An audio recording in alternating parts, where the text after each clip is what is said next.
Hi, I'm Daniel Sackrader, bringing you a look around the Mid-Michigan Activities Conference as it stands right now.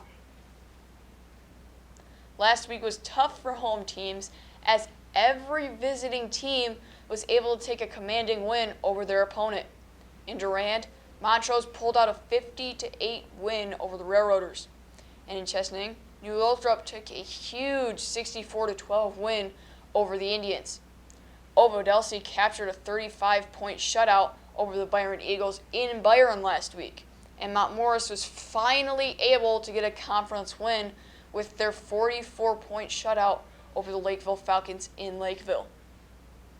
That brings us to our current standings in the MMAC with New Lothrop out on top. And their win last week ensured a conference title for them. Ovodelcy is next with 5-2 on the season, and a win this week over Durand will punch their ticket to the playoffs. Tied at 3 are both Byron and Montrose, who play each other this week to determine who gets the number 3 spot outright. Another thing to note is if the Rams are able to pull out the win this week, they will also punch their ticket to the playoffs. Tied at 5 are Chesaning and Durand. Mount Morris commands the 8th spot after their win over Lakeville. Speaking of Lakeville, they round out the standings still winless throughout the 7 games.